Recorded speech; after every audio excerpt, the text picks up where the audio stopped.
Movement is life. This well-known phrase certainly applies to the companies we are about to discuss. They are all connected to transport, logistics, and moving from point A to point B. So how are they evolving to meet today's challenges? These include aggressive sanctions, the search for new markets, and manufacturing the transport itself. And, getting a bit ahead of ourselves, even the development of sports. That is exactly what we will cover now.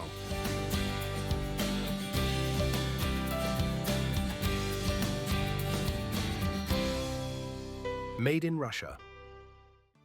Coming up, trailers for every task. About 12,000 units in production. Large-scale glove manufacturing. This glove cannot be cut. The development of shipbuilding. Contracts signed, specialists recruited. Robots and batteries.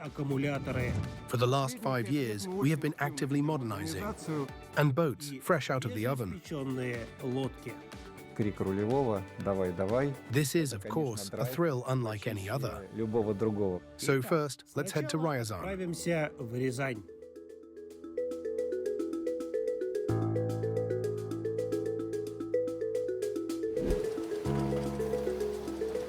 A factory whose development depends not only on a positive charge, but also on a negative one.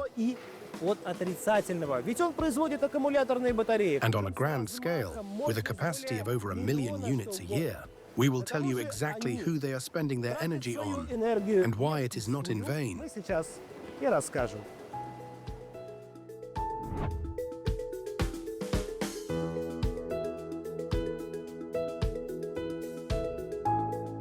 There are over 1,000 types of batteries. Starter batteries for cars. Who is your client here? Well, among our major clients, we can boast that one of them is KAMAZ. There are batteries for industry. Yes, it carries stationary batteries, which are manufactured here under the Stark brand. Stark is the brand of our founders. The founder of the plant is the Moscow-based company Akufa 3. A company implementing projects so that neither oil production nor railroads are left without power, decided to use domestic batteries instead of imported ones. The founders invested about 1.5 billion rubles over the last 5 years into infrastructure, new equipment and plant development. It all starts, of course, with raw materials. More than 90% of our raw materials are Russian. Does the lab confirm the quality is good? We haven't observed any quality problems so far. A full production cycle without modernization would be a fantasy. We have launched many lines. We modernized, launched a gel electrolyte station and water treatment. We manufactured several tanks to make very different, varied batteries. Lines with a high degree of automation. All these robots are an expensive business. State support comes in very handy. The federal and regional industrial development funds. At the moment, we have received approval for another project. We plan to expand production in the fall. That is why we are constructing a new building, which will house automated equipment, similar to this line, but for industrial batteries. And we really need people who know how to approach a modern machine. For this, of course, we offer various incentives. For example, we hire people from the Ryazan region and pay for their commute. Improving the quality of education is primarily a government task, but business should not stand on the sidelines. Plus, of course, updating the material and technical base and preparing qualified teachers. Thanks to the national project, we have vast opportunities to develop education. We use every one of them. We are equipping and re-equipping our secondary specialized educational institutions. Universities are upgrading. We're renovating dorms. All this increases the prestige of education.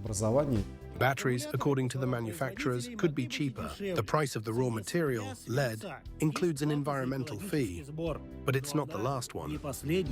So, you have to pay again later. Yes, the fee, or we follow extended producer responsibility.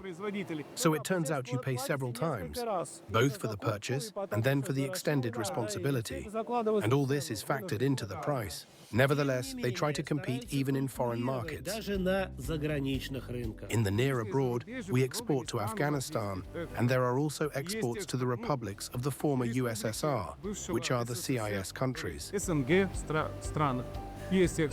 There are support measures from the Russian Export Center, ranging from training to reimbursement of logistics costs and promotion at exhibitions and foreign stores.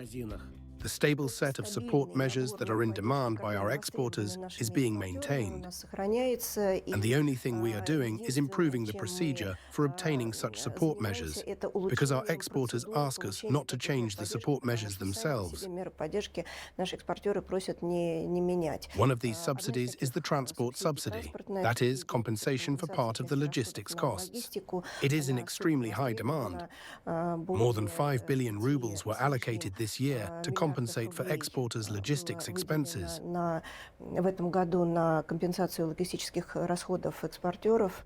Next is a company whose products are essential, not only for producing vehicles, but for developing industry in general, or the construction complex. Let's head to the Stavropol region.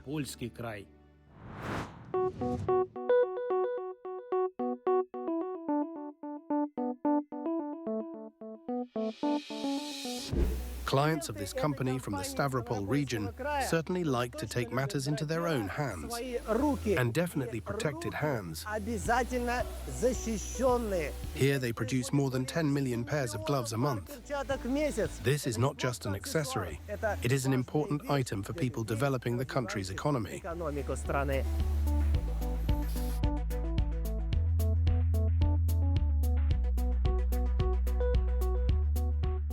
When this enterprise was created in 2021, the country's factories and ships were built by Russian hands, but wearing imported gloves. And they were not always stitched for the weather of our vast country. So foreign brands didn't account for our bitter cold. Exactly. Or there are specifics regarding working conditions in the workshops. Unfortunately, they couldn't account for that, but we can. To make gloves for every industrial occasion, which we'll discuss later, the enterprise went through a difficult path. There were old buildings here, and we basically had to develop a whole modernization program to correctly set up the technological process. They started with one workshop where rows of knitting machines worked diligently, but the task was to build a full production cycle, knitting everything together, just like their gloves. В настоящее время доля российского сырья составляет порядка 70-75%. To the delivery of finished products to clients, they're expanding. They purchased more equipment with a high degree of automation. How many machines in total?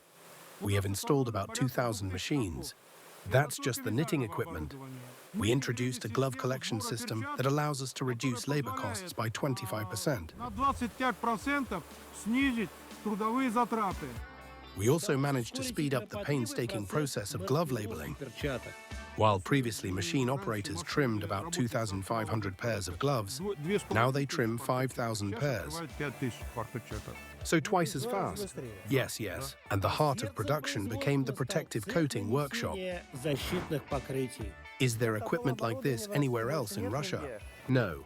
It looks as if the products are raising their hands to go for a dip in the bath, where the special coating is applied. From the moment the glove is put on the machine until the finished product comes out, it takes an hour and a half.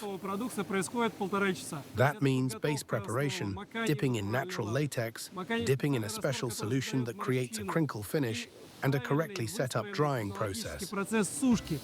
However, the equipment requires people who know how to work on it.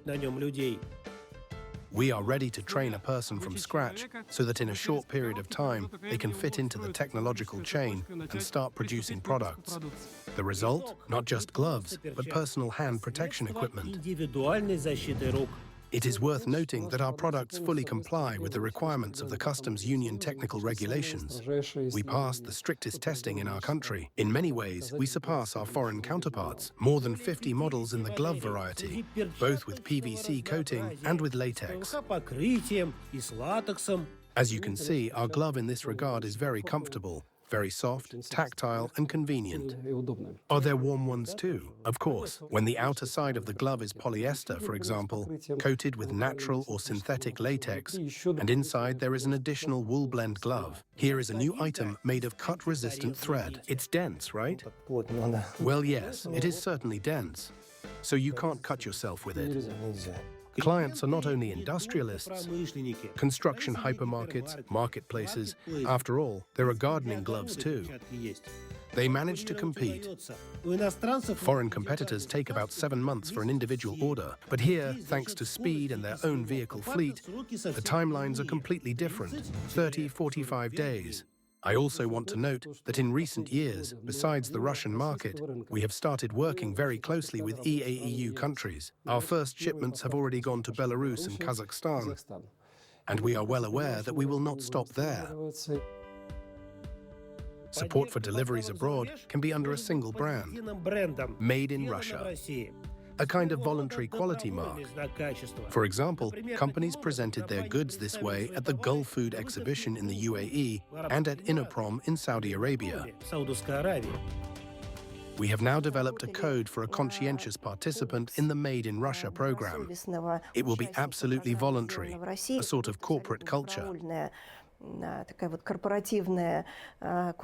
On one hand, by shaping the image of Russia, we give all companies entering foreign markets under the Made in Russia brand the opportunity to gain the interest of potential buyers. On the other hand, each participant in this program bears responsibility for not tarnishing this image, ensuring it is upheld at the highest level. What's next? The company plans to increase its production capacity. Laws regarding import substitution have sided with Russian business. In the Stavropol region, where we are located, the local authorities and the governor pay great attention to the production sites appearing in the territory. This is a good, properly established dialogue, and as they like to say, it's a two-way street. This is important. Order volumes are growing, and they are helped not only by modern equipment and state support, but also by a soulful approach when the chief technologist is also a poet. We created workshops for our people to do wonderful work. Our products are needed and important. Reliable hand protection. A hand clad in our glove brings us warmth and protection. Industry is a creative business, it seems. Thank you. Indeed. Returning to the transport theme, the hero of our next story from the Ryazan region approaches production quite creatively.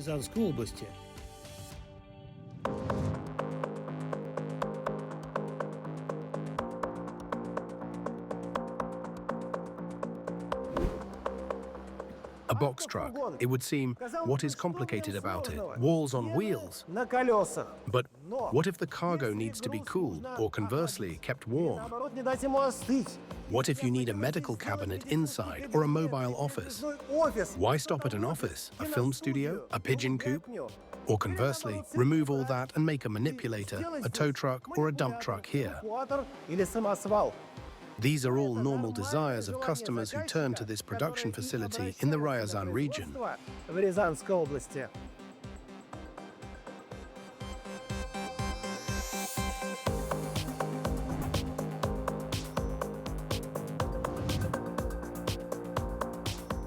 Our enterprise has been manufacturing superstructures for more than 30 years. We also produce semi-trailers, isothermal refrigerators, curtain-sided semi-trailers, container carriers, and dump semi-trailers. It all starts with an idea in the developer's head. Today we can fulfill any order in any form, in any design. Then robotic welding of the frame continues. The equipment was supplied by special order. We are one of the first to engage in robotic frame welding. How much did it improve speed and quality? Welding speed decreased from 4.5 hours to 2 hours 50 minutes. До 2 часов 50 минут. Next is the pouring of isothermal panels. На модернизацию, конечно, завод денег не пожалел. Plus, the state helped. И государство. Yes, over the last few years, the enterprise acquired equipment worth about 500 million rubles. Оборудование порядка 500 миллионов рублей. The equipment was purchased, including with funds from the Federal Industrial Development Fund. Фонда промышленности. This is a concessional loan. Льготный займ. The company reasons like this: 12,000 superstructures a year, the largest manufacturer in central Russia. Good. But it can be better. New workshops will start working this year. In this case, to increase production capacity, we used an industrial mortgage via the bank. We built 10,000 square meters of space in 2 phases and secured subsidized loans through the bank for a total of about 500 million rubles. Займы через банк в общей сумме порядка 500 миллионов рублей. Workshops where smart robots reside still require people, specialists. So they actively cooperate with educational institutions, helping to enrich theory with practice. Today in Russia, there is support and development of secondary vocational education. We see this in our educational institutions. And I believe that what was a problem literally a year ago has now moved into the category of solvable issues. The personnel issue is not the only difficulty. Here is what else manufacturers emphasize. We are observing a growth in tariffs for all energy resources. This always causes some dissonance. It becomes harder, costs grow, and product output, for certain reasons, becomes smaller. Thank God we are coping. We really hope that our work will yield results, and generally the economic situation will favor us. As for personnel and the transportation sector, we have an example from Arkhangelsk, where the fleet repair base is discovering new shipbuilding horizons.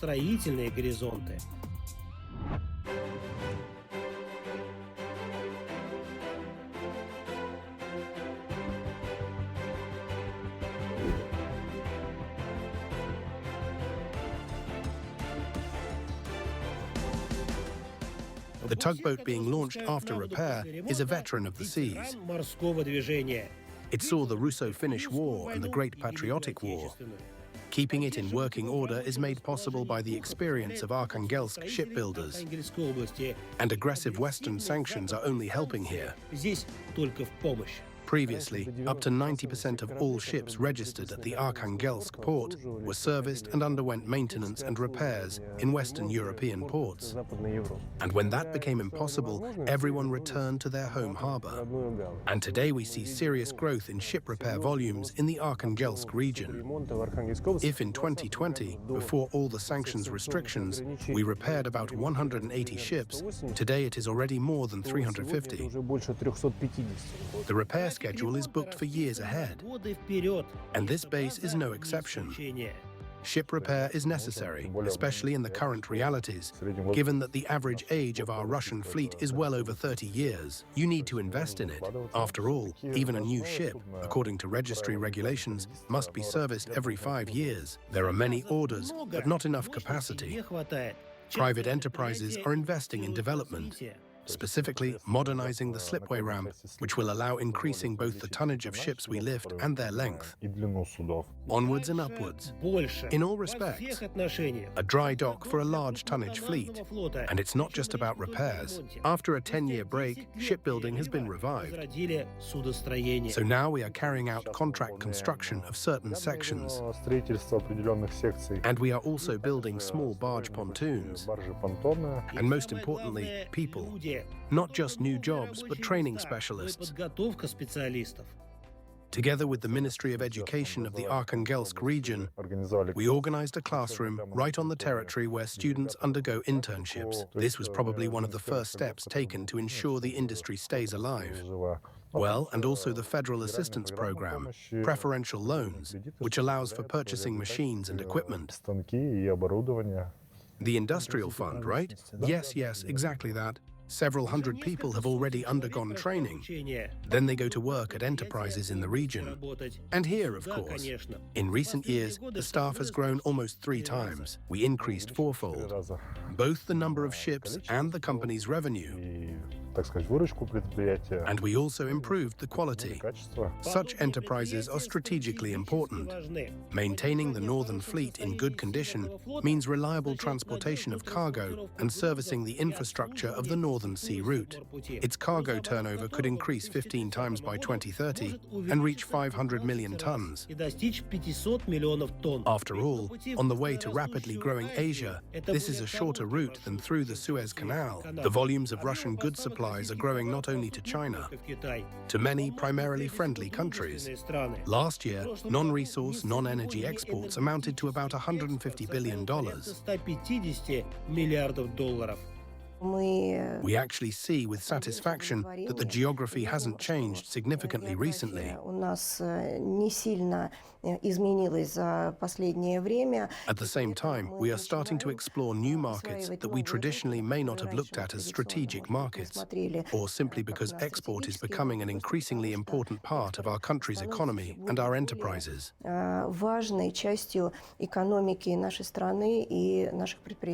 And finally, for dessert, the story of a company from St. Petersburg that is also connected to water transport, but cargo has nothing to do with it here.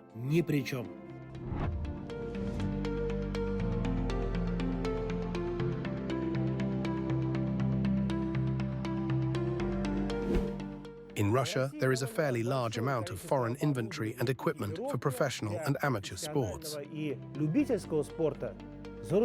That is a fact. But a company from St. Petersburg decided they needed to somehow row their way out of this situation. Moreover, to row out in the literal sense of the word.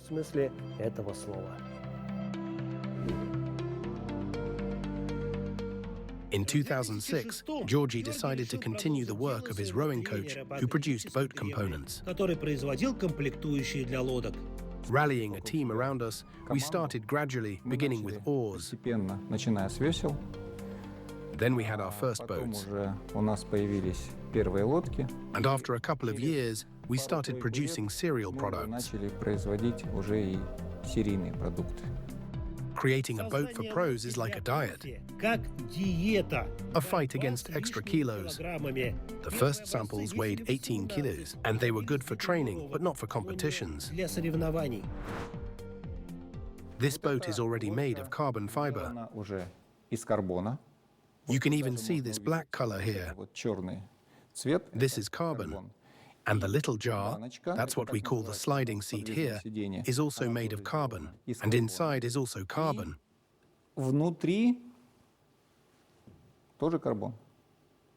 And this boat weighs only 14 kilo. Boats are made like this. Fiberglass or carbon fiber is impregnated with resin in special molds and put into an oven for 6 to 10 hours at 120 degrees Celsius. It bakes? You could say that. Although these aren't pastries, it's roughly the same process. Well, you can't make it entirely Russian yet. Not everything is domestic. Like these foot stretchers, as you see, yes. Some other specific adjustment racks, yes. To produce them here in Russia, you need to make them in huge quantities. Right. And that is not yet profitable. They also produce paddle systems for S-ups, oars, both solid and collapsible, and not only for competitive rowing. We have paddles for kayaks, and there are paddles for canoes. On average, they make 60 boats a year, for 1, 2, or 4 rowers. Sports schools mostly buy them, but competition with imported ones is still high. Are theirs cheaper? Often they are cheaper, but there is a downside here, yes. Здесь есть обратная сторона, да. Nevertheless, production is developing. They would like to start producing 8s, but for a 16-meter boat, you need a bigger oven and a larger room. And here it is quite possible to apply for state support.